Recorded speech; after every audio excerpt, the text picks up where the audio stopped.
Kalau saya lihat sebenarnya primary atau key ideas dari buku ini tuh sebenarnya mereka ingin memaparkan bahwa membaca itu ada dua tujuan gitu. Tapi kira-kira sebetulnya Pak Gusan, apa sih sebenarnya yang melatar belakangi Adler dan Van Doren ini untuk menulis buku ini? Jadi kalau menurut saya buku ini memberikan kerangka berpikir. Tapi di era AI yang sekarang, terutama di bidangnya Pak Gusan juga sendiri nih, bagaimana akhirnya buku ini tuh bisa diterima dan dipelajari bahwa siapapun tuh punya kesempatan untuk belajar membaca dan menulis di era digital yang sekarang ini. Alangkah baiknya kalau kita mendalami dulu metodologi yang ada di buku ini gitu, lalu kita menggunakan metodologi itu dengan platform AI, saya pikir returnnya jauh lebih akurat atau presisi ya. Di bukunya Adler ini dituliskan tentang istilahnya ability to decode meaning gitu ya Pak. Nah sebenarnya Pak, dalam konteks yang sangat dasar sekali, apa sih sebenarnya dasar kemampuan yang harus dimiliki seseorang untuk bisa nanti memulai untuk membaca? Karena membaca itu sebenarnya bukan sesuatu yang sulit, tapi biasanya untuk memulai membaca itu sesuatu yang susah untuk digerakkan. Bisa masuk ke level sini sebenarnya ada beberapa variabel mutlak lah. Saya pikir ada 4 variabel mutlak ya yang harus dimiliki oleh si pembaca. Apapun motifnya, apapun ketertarikannya, apakah tadi dia mau membaca for entertainment, ataukah dia ingin membaca yang ingin mendapatkan informasi melalui newspaper gitu ya, atau bahan majalah, atau dia ingin punya motivasi yang lebih dalam, artinya ingin paham pada satu fenomena.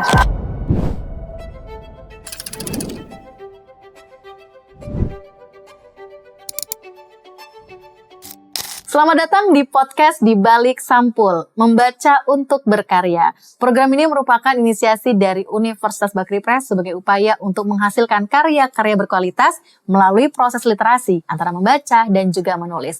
Dan hari ini kita akan membahas satu buku istimewa karya Mortimer Adler dan juga Charles Van Doren berjudul How to Read a Book, Seni Membaca dan Memahami Beragam Jenis Bacaan. Dan hari ini, untuk bisa memahami salah satu buku fenomenal ini, kita juga melihat bahwa ternyata laporan tertinggi pada 2024 menjelaskan banyak sekali inisiasi dari orang yang suka membaca tetapi dalam level yang sangat minim. Artinya banyak orang yang membaca dalam kebutuhan untuk mendapatkan informasi tetapi tidak pada menyebarkan kembali informasi tersebut. Dan hari ini kita akan membahas satu diskusi yang sangat istimewa bersama narasumber kita yang juga sangat istimewa, yaitu dosen tetap dari Teknik Informatika dengan kepakaran AI. Dan beliau ini merupakan salah satu orang yang sangat punya kemampuan untuk bisa membaca dan menulisnya sangat baik, tentunya di bidang yang beliau tekuni. Dan kita akan langsung berdiskusi dengan Pak Guson. Selamat datang Pak Guson, apa kabar? Kabar baik, alhamdulillah. Alhamdulillah. Hari ini Pak Guson sesuai dengan tema, kita akan membahas tentang bagaimana membedah cerita dari How to Read a Book karya Adler dan juga Van Doren. Dan di buku ini kita tahu bahwa buku ini tidak hanya menjelaskan tentang bagaimana cara membaca sederhana, tetapi juga bagaimana mengimplementasikan, menulis dan membaca yang lebih mendalam lagi. Dan untuk berdiskusi tentang buku ini, saya ingin bertanya satu pertanyaan paling dasar nih Pak Guson. Apa sebenarnya yang menjadi buku favorit Pak Guson sejak kecil, sehingga itu menjadi salah satu cara Pak Guson mencintai seni membaca dan menulis? Wah, kalau ditanya buku favorit, kayaknya berevolusi ya. Mengikuti usia kayaknya. Tapi kalau seingat saya mungkin mengenal literasi itu mungkin mulai dari audio sebenarnya. Jadi kalau dulu itu zaman saya masih kecil itu Bapak Ibu punya kaset mungkin Sanggar Cerita, itu isinya storytelling gitu. Jadi saya pertama kali mendengar kata-kata itu dari audio. Lalu ketika sudah mulai mengenal kata itu mungkin SD lah ya, SD. Nah, mulai tertarik pada buku, sebenarnya buku hiburan lah, buku entertainment, jadi buku seperti komik gitu ya. Kalau dulu mungkin Bobo ya, majalah Bobo. Majalah Bobo itu majalah yang membuka wawasan literasi dasar ya. Lalu beranjak mulai masuk kuliah itu terpaksa membaca buku textbook. Mau nggak mau harus baca buku textbook. Agak struggling di situ. Tetapi saya punya kesempatan pada saat kuliah S2 ada semacam program penyetaraan lah ya, karena harus belajar bahasa Inggris formal gitu, academics. Dan di situ saya mendapatkan banyak insight ya, cara membaca yang efektif untuk kepentingan akademik. Nah, di situ mulai tertarik untuk membaca buku-buku textbook dan buku-buku konseptual atau teoritis. Oke, dan mau tidak mau harus membaca buku berkaitan dengan pembelajaran ya. Karena kan kebutuhan Pak Guson pada saat itu untuk belajar, untuk kuliah. Sehingga mau tidak mau referensi bukunya pun jadi beragam begitu ya Pak ya. Disitulah Pak Guson akhirnya mendalami bagaimana seni membaca. Yes. Oke, berkaitan juga dengan seni membaca dari buku How to Read a Book karya Adler dan juga Van Doren ini, sebelum kita masuk ke topik bahasannya atau substansinya, kita mau Pak Guson bisa menceritakan tentang apa sih sebenarnya yang menarik dari karya-karya bukunya Adler dan juga Van Doren ini, Pak? Menarik ya, dua penulis ini punya rentang usia yang terpaut cukup jauh, akan tetapi kecintaan terhadap buku itu yang mempersatukan mereka. Jadi kalau saya lihat, Adler punya latar belakang di bidang edukasi, bidang pendidikan, sementara kalau Van Doren punya background lebih kepada media ya, dia writer, tetapi mereka punya satu kecintaan tadi, membaca. Lalu kalau saya tidak salah di tahun 1960-an awal ya, mereka berdua berkolaborasi lah seperti itu untuk menerbitkan buku. Sebenarnya buku ini sudah buku lama, buku pertamanya Adler di 1940, lalu di rewrite lah di tahun 70-an gitu dengan bantuan Van Doren seperti itu. Tapi kira-kira sebetulnya Pak Guson, apa sih sebenarnya yang melatar belakangi Adler dan Van Doren ini untuk menulis buku ini? Apa sebenarnya yang menjadi dasarnya?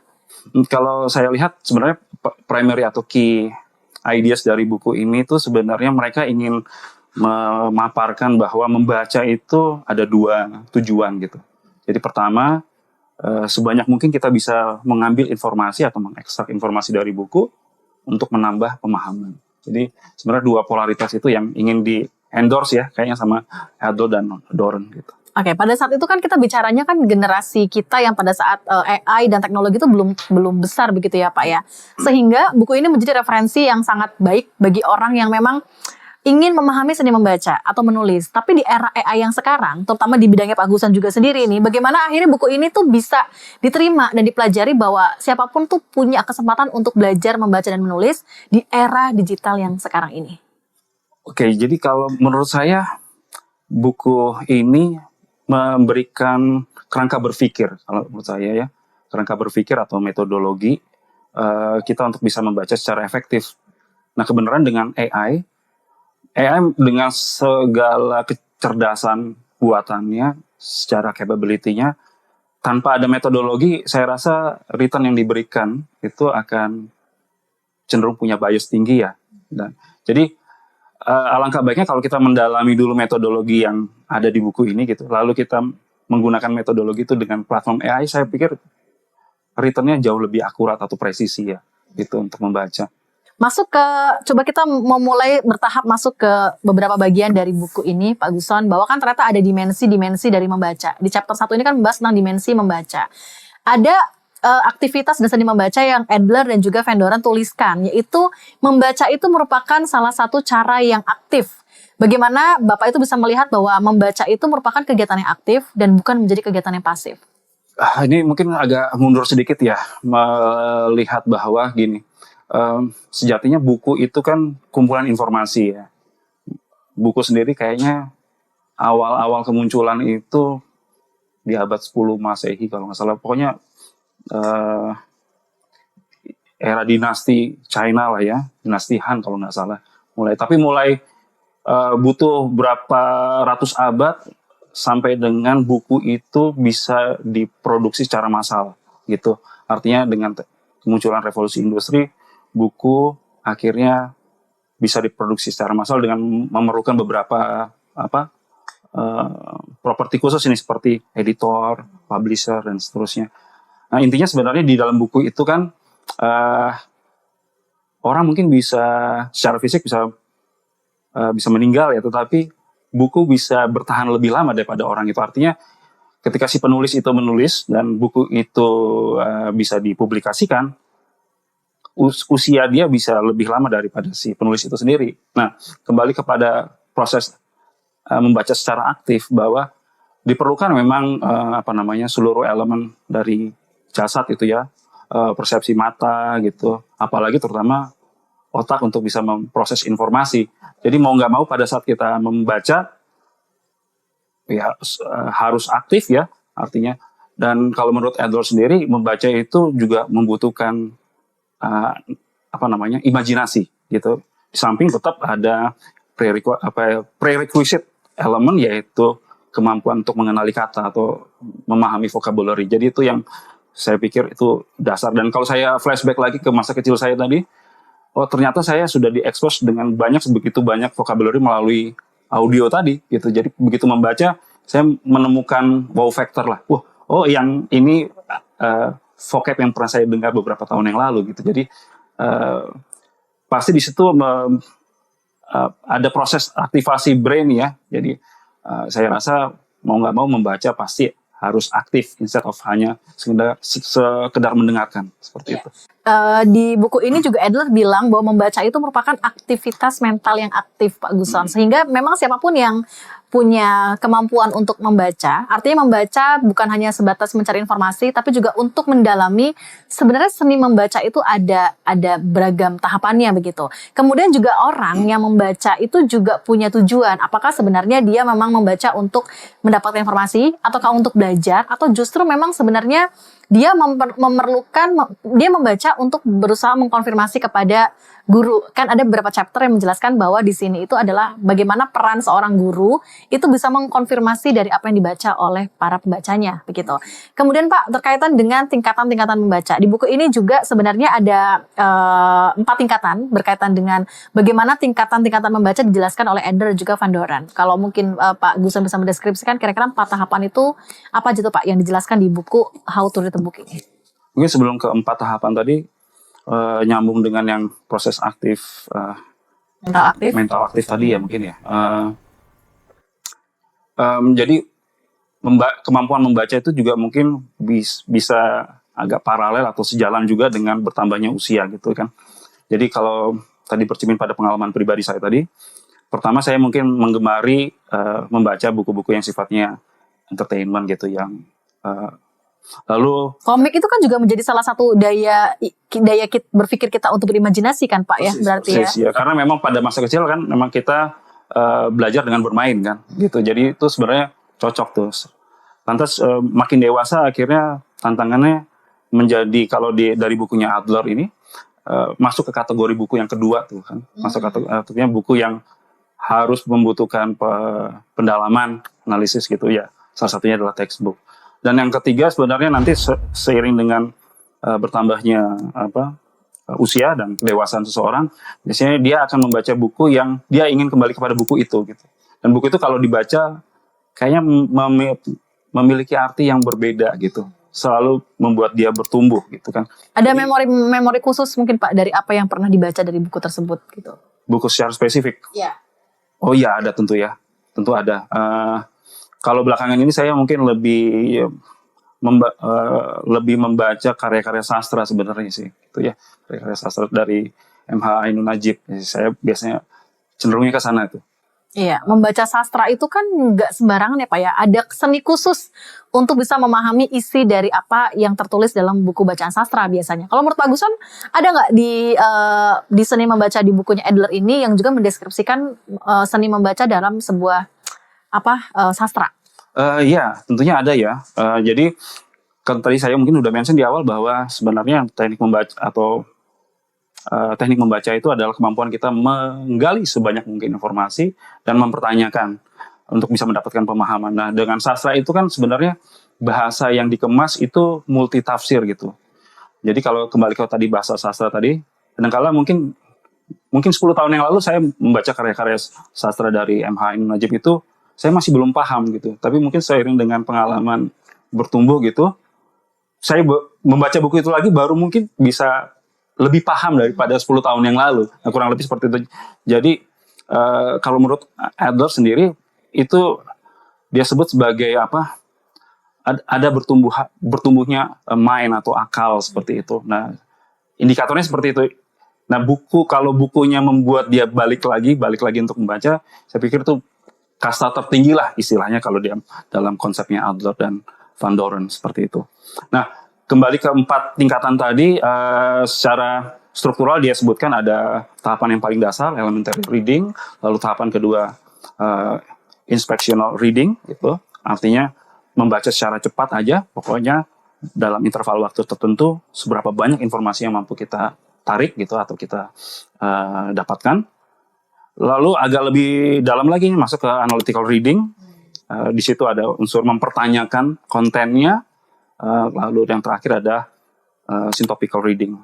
Kita pilih satu tema, lalu mengumpulkan banyak bahan bacaan, lalu kita mengcompare dan kontras, lalu membuat relasi antar buku tersebut. Seperti itu mungkin. Oke. Kemudian pada tingkat pertama itu kan ada tahapan di mana seseorang itu akhirnya mempelajari cara dia untuk membaca, mengerti kata, memahami makna hingga kalimat dan setiap paragrafnya. Di bukunya Adler ini dituliskan tentang istilahnya ability to decode meaning gitu ya Pak. Nah sebenarnya Pak, dalam konteks yang sangat dasar sekali, apa sih sebenarnya dasar kemampuan yang harus dimiliki seseorang untuk bisa nanti memulai untuk membaca? Karena membaca itu sebenarnya bukan sesuatu yang sulit, tapi biasanya untuk memulai membaca itu sesuatu yang susah untuk digerakkan. Begitu. Kan ada istilah membaca adalah jendela dunia begitu. Tapi banyak juga sekarang mungkin teknologi sudah mempengaruhi banyak kesenjangan seseorang untuk akhirnya mau membaca buku atau membaca dari beberapa referensi digital begitu Pak. Nah di bukunya Adler ini ada nggak sih sebenarnya batasan atau kira-kira kemampuan seseorang untuk akhirnya membaca itu tidak perlu mengetahui apa platformnya, tapi tentang apa sih sebenarnya isinya? Menarik ya. Jadi sepemahaman saya kalau di buku ini itu masuk di level pertama ya. Jadi di level pertama itu dia membahas tentang elementary reading. Nah untuk bisa masuk ke level sini sebenarnya tadi ada beberapa variabel mutlak lah. Saya pikir ada 4 variabel mutlak ya yang harus dimiliki oleh si pembaca. Apapun motifnya, apapun ketertarikannya, apakah tadi dia mau membaca for entertainment, ataukah dia ingin membaca hanya ingin mendapatkan informasi melalui newspaper gitu ya, atau bahan majalah, atau dia ingin punya motivasi yang lebih dalam, artinya ingin paham pada satu fenomena seperti itu. Nah 4 variabel tadi itu kalau menurut Adler, kalau saya citasi bahwa ada readiness, jadi orang harus tahu dulu tuh tentang vocabulary gitu ya, itu yang paling dasar. Lah kalau bicara tentang vocabulary, misalkan Indonesia sendiri ada berapa ya sekarang ya vocabulary? Kayaknya masih harus kita cari itu di kamus ya. Karena banyak juga serapan bahasa asing yang masuk ke KBBI ya Pak ya. Persis. Oke, jadi kalau merujuk pada kamus besar bahasa Indonesia, seingat saya ada kurang lebih 200 ribuan lah kata. Tapi itu sangat jauh ya, artinya kalau kita bandingkan dengan Oxford gitu, dictionary bisa sekitar 500.000 kata atau mungkin lebih ya. Nah dari situ berarti kan mungkin 10%-nya yang kita pakai untuk keseharian gitu. Nah 10% itulah yang biasanya kita pakai modal untuk membaca biasanya. Nah itu yang pertama. Tadi yang kedua, biasanya ketika kita sudah mengenal kosakata atau kata, lalu kita biasanya membaca bahan bacaan. Lalu kita menemukan magic moment atau yang saya bilang tadi itu wow gitu kan. Oh, kata ini tuh ada di buku ini atau di koran ini loh, seperti itu. Nah dari situ muncul pembiasaan biasanya. Lalu atau yang sering disebut di sini sebagai vocabulary building gitu. Jadi kita atau otak kita mungkin terbiasa kata-kata ini sering muncul gitu. Dia ditaruh di indeks paling depan lah, kurang lebih seperti itulah. Sementara kata-kata yang mungkin jarang dipakai ditaruh di paling belakang gitu. Nah, proses pengaturan itu kalau sepemahaman saya ada proses refinement, artinya proses asimilasi antara pengalaman membaca dengan memori kata yang dimiliki oleh si pembaca seperti itu. Jadi itu saya pikir 4 variabel mutlak ya si pembaca untuk bisa masuk ke level ini gitu. Oke. Kemudian dalam konteks pendidikan Pak Guson, ini kan di level yang sangat sederhana ini, dari dasar ini, kemampuan orang untuk membaca tadi kan dia mencoba untuk memaknai sebuah kata, sebuah kalimat, hingga akhirnya setiap kata dan kalimat itu membentuk sebuah makna. Tapi untuk kebutuhan kita nih sebagai seorang pendidik nih Pak Guson di level universitas gitu ya, pendidikan tinggi, sebenarnya seberapa kuat kebutuhan seseorang di tingkat mahasiswa begitu ya Pak untuk bisa membaca. Begitu. Karena kan kebanyakan sekarang itu kalau dalam kita melihat konteks pembelajaran kan ada dosen yang memang menerapkan konsep metode pembelajaran dengan cara case study, kemudian esai begitu ya. Tapi ada juga yang bentuknya adalah project biasanya Pak. Kalau project itu kan lebih banyak ke aktivitas produksi atau komunikasi.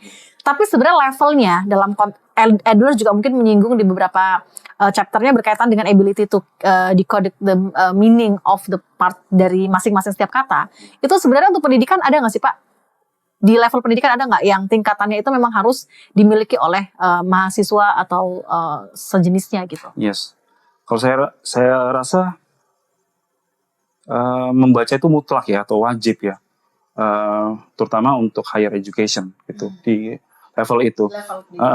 Kalau menurut Adler dan Van Doren, dia buat 2 klasifikasi buku ya. Ada buku yang dia sebut sebagai buku teoritis sama buku praktikal gitu, buku praktis.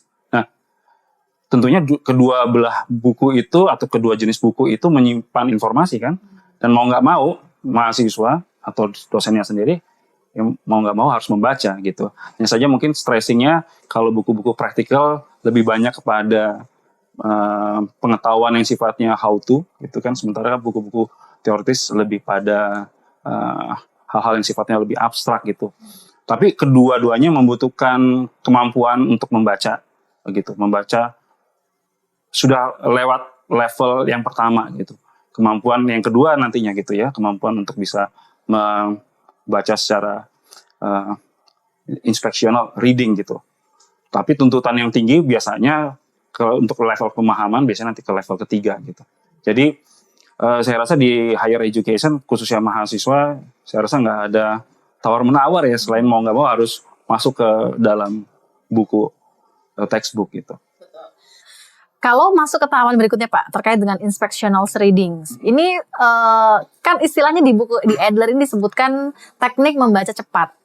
Nah, teknik membaca cepat itu maksudnya kecepatannya kita membaca dengan cepat, atau ada durasi yang mengharuskan kita membaca dalam durasi yang sangat cepat, atau seperti apa Pak Guson yang digambarkan di bukunya Adler ini? Ya, Adler dan Van Doren punya beberapa teknik sebenarnya ya. Jadi dan ini mungkin bisa sangat diaplikasikan di keseharian. Dia sebut misalkan, siapkan aja waktu misalkan 5 menit, 10 menit, dan 15 menit gitu ya, secara incremental. Lalu dari waktu yang terbatas itu seberapa banyak sih informasi yang bisa didapatkan oleh si pembaca gitu. Nah, tentu saja waktunya kan sangat pendek ya. Tetapi justru disitulah tantangannya. Artinya dia memperkenalkan yang namanya metode skimming gitu atau pre-reading. Jadi yang penting pokoknya baca aja dulu buku. Cara yang mungkin lebih mudah adalah melalui table of content sebenarnya. Sehingga table of content ya, atau daftar isi. Jadi si pembaca bisa mendapatkan gambaran sebenarnya buku ini bercerita tentang apa sih. Kalau misalkan di sini kita bisa lihat dari awal, kita skimming aja misalkan gitu ya. Ini bagian pertama tentang dimensi membaca, terus yang kedua misalkan tentang tingkatan membaca secara analitis dan seterusnya. Jadi si pembaca belum masuk detail ke buku, tetapi dia bisa mendapatkan gambaran secara superficial gitu. Jadi yang kedua, ini yang saya sebutkan barusan, superficial reading. Nah setelah itu dia biasanya membaca beberapa paragraf gitu, bisa loncat-loncat gitu, hanya untuk mendapatkan gambaran secara general buku ini bercerita tentang apa. Saya rasa 2 hal itu efektif ya untuk pembaca untuk bisa mengidentifikasi sebenarnya buku ini bercerita tentang apa sih gitu. Selanjutnya nih Pak Guson, di membaca tingkat level yang kedua, yaitu tentang inspectional reading. Di sini Adler itu menyebutkan tentang teknik skimming dan juga superficial reading. Nah itu apa tuh Pak Guson maksudnya? Kemudian seperti apa teknik kuncinya untuk bisa memahami seni membaca yang baik dalam konteks skimming dan juga superficial reading itu sendiri? Oke. Jadi 2 teknik tadi, skimming ya atau pre-reading itu sebenarnya membaca buku, dan biasanya bukunya buku-buku teoritis ya, atau buku-buku yang bukan entertainment atau newspaper gitu ya. Jadi memang buku-buku yang ujungnya dia butuh pemahaman gitu. Nah maka cara cara pertama yang dilakukan adalah ya melalui membaca daftar isi atau table of content dulu biasanya. Itu yang cara yang paling efektif menurut Adler. Jadi dengan membaca dari daftar isi itu si pembaca mendapatkan gambaran umum tentang buku konten apa di dalam buku tersebut. Ya. Nah, cara lain biasanya tadi yang disebut sebagai superficial reading atau membaca cepat atau membaca sepintas gitu ya. Tadi konteks bacaannya adalah buku-buku yang teoritis lah ya, atau buku-buku yang memang butuh pemahaman khusus. Nah, kadang-kala si pembaca tuh pada saat membaca, dia menemukan kosakata yang sulit misalkan, atau yang dia nggak pahami, kecenderungan orang biasanya stop. Akan berhenti terus akan, aduh lelah deh, kita nggak mau baca gitu. Nah, menurut Van Doren dan Adler, dia emphasize jangan berhenti, tetap aja baca gitu. Siapa tahu ketika membaca halaman demi halaman berikutnya, pemahaman itu muncul gitu. Nah, jadi untuk membaca di superficial reading itu nanti ada beberapa teknik juga ya. Jadi seperti misalkan meng-highlight beberapa area yang atau keywords yang dianggap penting sebagai si pembaca gitu ya. Kalau misalkan satu paragraf ini kayaknya menarik tuh, kita bisa memberikan tanda secara vertikal gitu instead of highlight horizontal.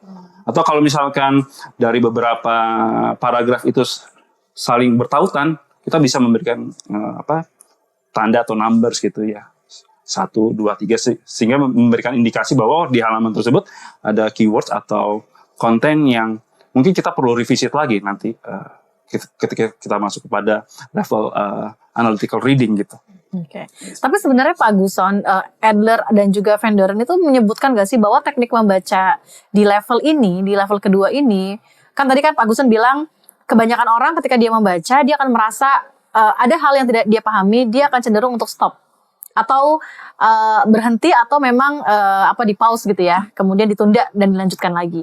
Seni membacanya tuh akan muncul lagi nggak Pak Guson, atau justru malah karena sudah lewat jadi ya udah gitu, karena memang harus dibaca, harus selesai nih gitu. Tapi apakah sebenarnya makna itu akan tetap muncul atau malah justru kita akan lelah karena harus membaca berulang? Iya, jadi memang di tahapan ini sebenarnya bukan pemahaman yang dikejar Mbak Ari. Jadi yang penting kita tahu dulu secara general buku ini tematiknya atau topiknya tentang apa gitu. Jadi memang di level ini si pembaca nggak dituntut untuk paham, tapi dia pokoknya membaca secara skimming dan superficial gitu untuk bisa mendapatkan pointer-pointer penting gitu. Nah biasanya ini kadang-kala ya kan buku itu kan bisa diperoleh di library atau di toko buku. Nah, biasanya ada juga yang membaca di halaman terakhir itu. Kan biasanya kalau di toko buku suka diplastikin dan nggak boleh dibuka kan, sehingga jadi kalau kita membaca sinopsisnya gitu, atau mungkin kalau ada buku yang sudah bisa dibuka terus kita membaca cepat aja, itu ada satu cara untuk si pembaca mengerti tentang apa sih yang penulis ini ingin sampaikan, betul. Sehingga kalau memang kita tertarik untuk membeli, kita bisa membaca dengan menggunakan level ini sebenarnya gitu. Lalu buku itu nanti bisa kita kita mock up istilah Adler untuk kita pahami lebih dalam gitu di tingkat berikutnya. Oke. Buku itu kan juga punya karakteristik ya Pak Guson. Jadi ketika buku itu dibikin kan pasti si penulis itu punya tujuan. Ini buku untuk siapa? Ditujukan untuk usia berapa? Kan pasti ada kriterianya.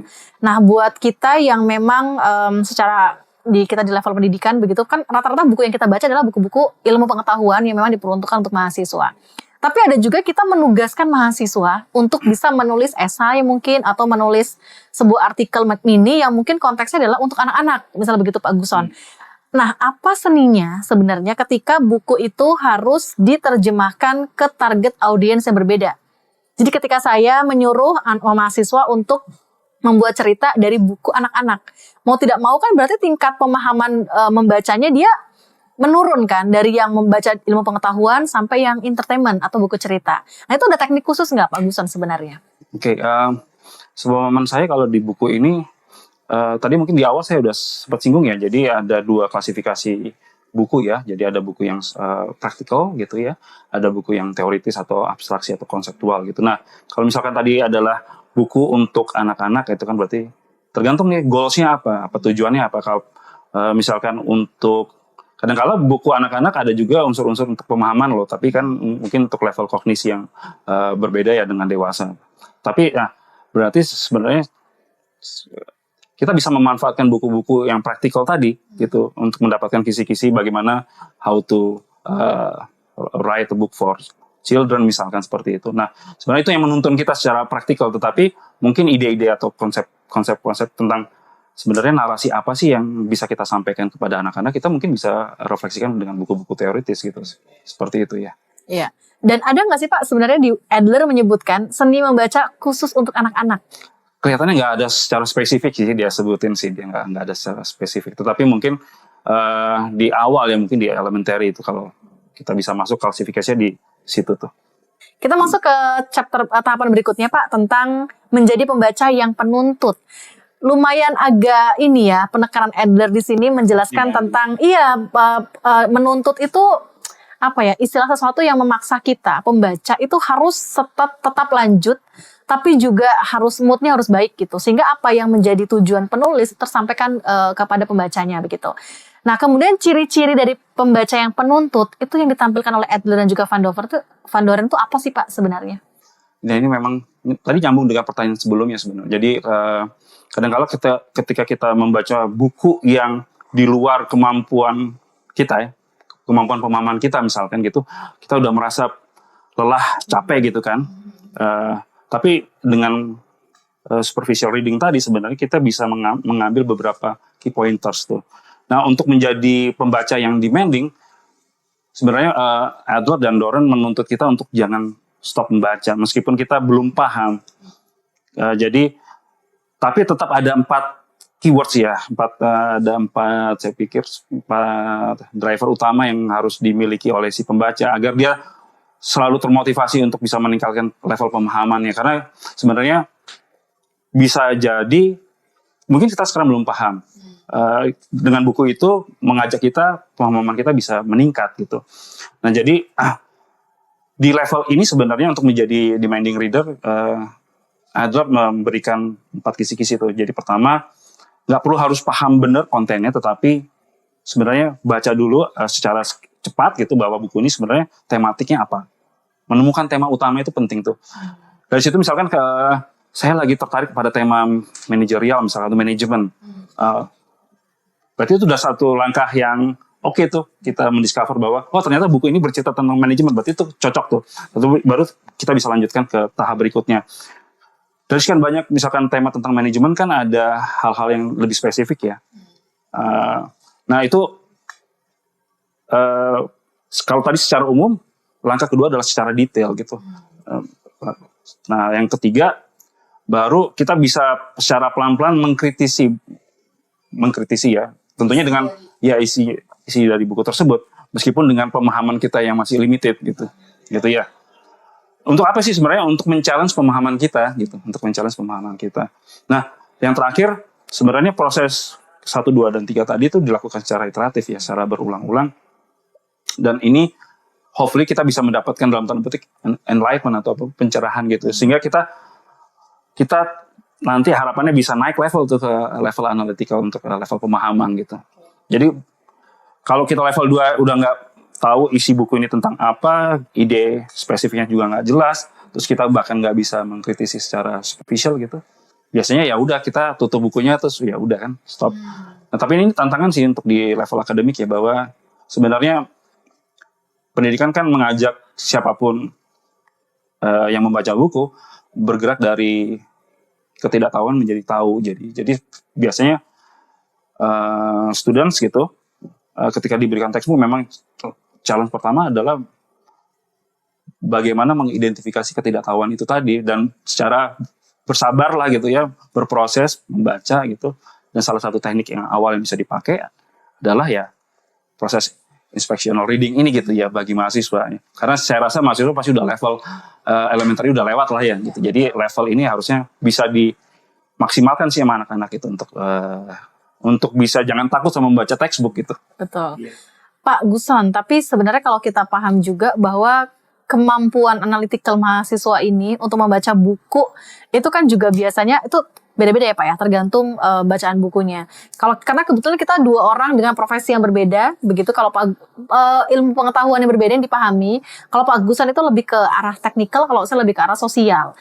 Sehingga buku yang dibaca pun akan beda. Mungkin Pak Agusan membaca buku sosial mudah memahami, tapi saya harus baca buku teknikal itu lumayan berat untuk bisa belajar memahami begitu Pak.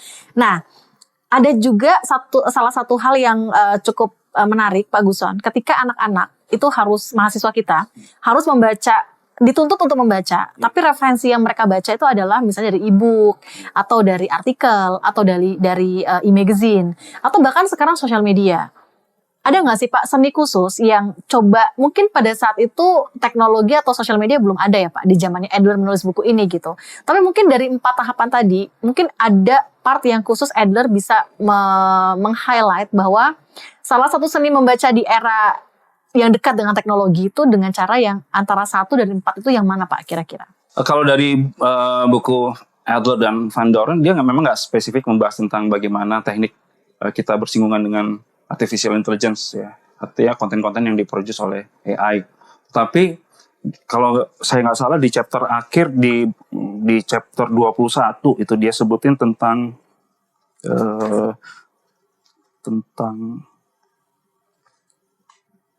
artificial information gitu. Artificial information, iya. Artificial information. Dia sebutkan tentang artificial information. Jadi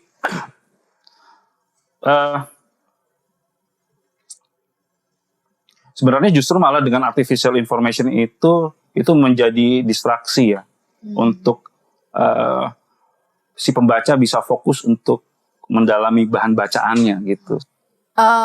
Mungkin ini di luar konteks buku Adler, tapi mungkin ada dibahas oleh Adler dan juga Van Doren Pak.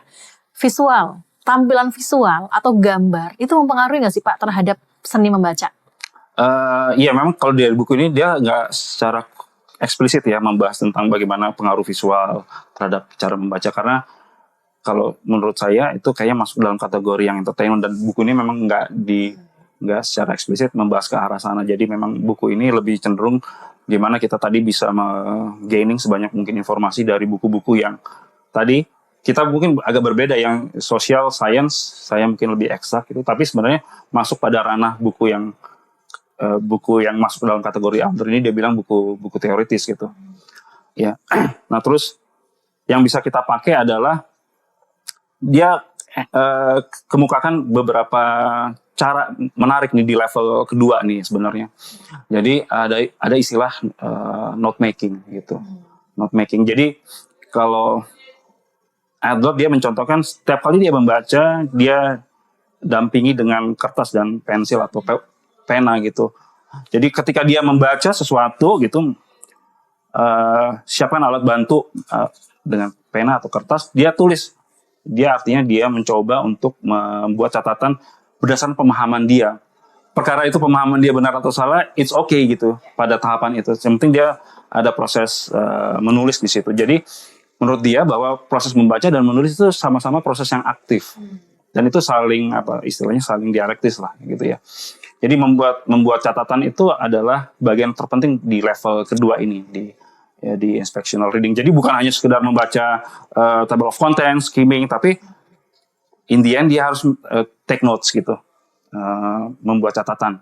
Nah catatan ini juga ada beberapa kategori tuh, ada catatan yang bisa terstruktur gitu, lalu yang konseptual dan yang sifatnya dialektis gitu. Oke. Oke, kemudian mungkin terakhir nih Pak berkaitan juga dengan chapter yang paling akhir yaitu menjadi pembaca yang penuntut gitu. Sebenarnya Pak Agusan menjadi pembaca yang penuntut itu kan tadi Pak Agusan sudah menyebutkan di depan ya bahwa yang disebut dengan penuntut itu adalah instruksinya adalah kita jangan berhenti membaca. Kita tidak paham atau mungkin sudah lelah. Tapi sebenarnya menurut Adler dan juga Van Doren itu apa yang disebut dengan penuntut? Karena kan penuntut itu kesannya kita beli buku untuk kita baca, tapi jangan paksa kita harus selesai dengan batas waktu yang mungkin diinginkan. Tapi sebenarnya Adler itu berkali-kali bilang, jadi memang dipahami dengan cara kita tidak berhenti untuk membaca. Tapi ada nggak Pak istilah lain yang ingin ditunjukkan oleh Adler supaya kesannya tidak memaksa? Penuntut itu maknanya apa? Ya, demanding itu kesannya ini ya banget ya, negatif gitu ya. Tetapi sebenarnya yang dimaksud demanding di sini adalah membentuk kebiasaan ya. Itu membentuk kebiasaan atau iya membentuk. Jadi sebenarnya karena membaca dan menulis itu adalah dua aktivitas yang membutuhkan keaktifan si pembaca dan si penulis. Jadi eh, si pembaca itu harus set apa namanya rules. Kalau dia bilang di sini kita harus punya rules. Dan rules itu harus secara disiplin dan sabar untuk kita lakukan gitu. Nah, mungkin kalau dalam analogi Adler dan Van Doren, dia menganalogikan itu seperti bermain baseball gitu ya. Artinya semakin kita sering bermain baseball, ibaratnya si penulis itu sebagai pelemparnya, mungkin sekarang kasti lah ya, Indonesia kasti ya. Ada yang melempar bola, itu si authornya mengumpan informasi, lalu kita yang memukul bola, sebisa mungkin kita pukul bola sekencang mungkin. Lalu kita mencoba mendigest, kita mencoba memahami. Syukur-syukur kalau kita bisa paham, bolanya bisa mental jauh kan. Nah, itu butuh praktis, butuh latihan gitu. Jam terbang yang cukup panjang begitu dan ya. Dan kesabaran sih. Iya, dan kesabaran. Dan memang kadang-kala ketika kita baca baru satu chapter terus aduh nggak paham, terus kita tutup. Mungkin itu nggak cuma masalah kesabaran Pak, tapi titik jenuh begitu ya. Karena kan membaca itu kan juga membaca yang panjang itu kan cukup membuat orang merasa jenuh begitu. Jadi aku harus berhenti atau aku harus selesai gitu kan. Artinya maksudnya selesai untuk tidak membaca atau break untuk dilanjutkan nanti gitu ya. Terakhir Pak Guson berkaitan dengan diskusi di chapter pertama yaitu tentang bagaimana sebuah dimensi dari masing-masing indikator seni dan membaca dan menulis ini disampaikan oleh Adler. Apa sebenarnya di poin pertama, di chapter pertama yang ingin dituangkan oleh Adler dan juga Van Doren berkaitan dengan dimensi membaca? Ya, jadi mungkin kalau saya rangkum bahwa di part pertama ini Adler dan Van Doren mengajak kita naik tingkat dari level elementary menjadi inspectional reading atau inspectional reader lah ibaratnya ya. Jadi dengan apa? Dengan mempersulit bahan bacaan kita sebenarnya gitu. Kalau bahan bacaan kita sulit, bukan berarti ini sesuatu yang sulit untuk dibaca atau informasinya sulit untuk diekstrak, tetapi dia menawarkan beberapa metodologi gitu untuk si pembaca bisa secara efektif mengambil informasi sebanyak-banyaknya dari buku tersebut.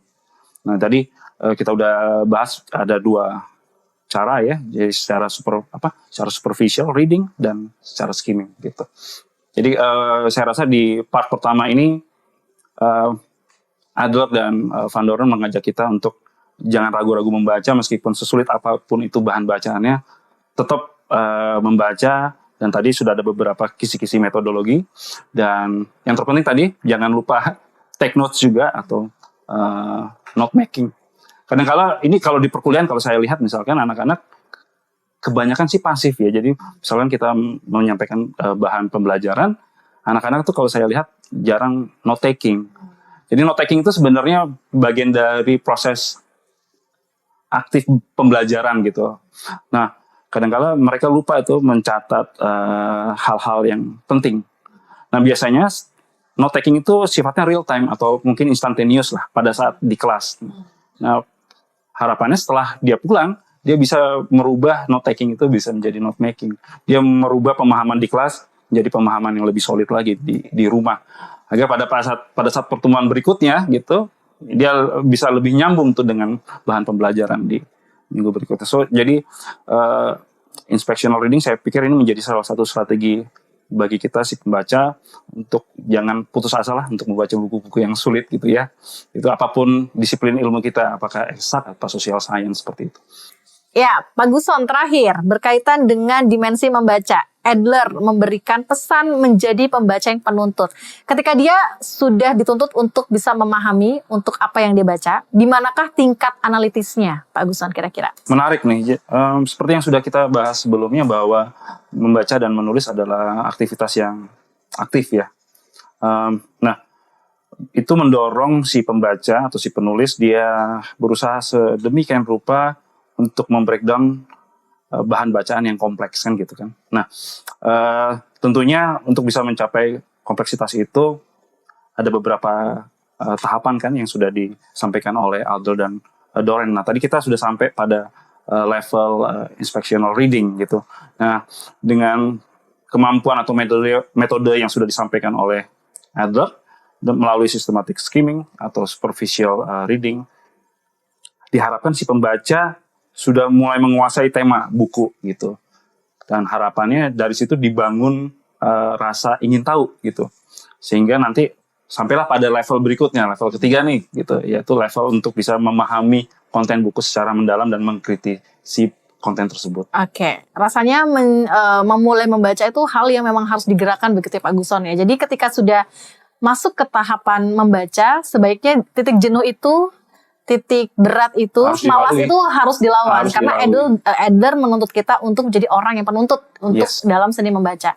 Baik, terima kasih banyak Pak Guson atas waktunya dan penjelasan yang menarik di program di balik sampul ini. Sangat menarik sekali. Jadi saya juga banyak belajar berkaitan dengan seni membaca dan juga nantinya kita akan belajar ke sesi berikutnya tentang seni menulis. Dan ini juga menjadi salah satu referensi kita untuk tidak hanya membaca sebuah buku spesifik sesuai dengan bidang kita, tapi juga rasanya kita perlu untuk memahami ke jenis buku-buku yang lain, bacaan yang lain, supaya kita tetap bisa mendapatkan level informasinya itu semakin mendalam begitu ya Pak ya. Tidak hanya hadir sebagai informasi, tapi juga kita bisa memahami apa yang ingin disampaikan oleh penulisnya. Dan diskusi mengenai membaca di level yang analitis ini akan ada di chapter berikutnya ya Pak Guson, yaitu seni membaca secara analitis. Kita akan bahas pada episode berikutnya, tetap di balik sampul. Terima kasih banyak Pak Guson untuk waktunya. Kita akan ketemu lagi pada diskusi berikutnya. Sampai ketemu lagi dan sampai jumpa. Bagi Anda yang tergerak untuk menulis dan juga mempublikasikan karya, Universitas Bakri Press menyiapkan layanan editing, proofreading, desain sampul, pengurusan ISBN, layout, hingga komersialisasi karya. Bagi Anda yang ingin tahu info lebih lanjut, silakan hubungi Instagram dan juga website Universitas Bakri Press. Universitas Bakri Press siap membantu menjadikan napas pengetahuan Anda mewujud sebagai buku yang menemukan tempat di tangan para pembacanya.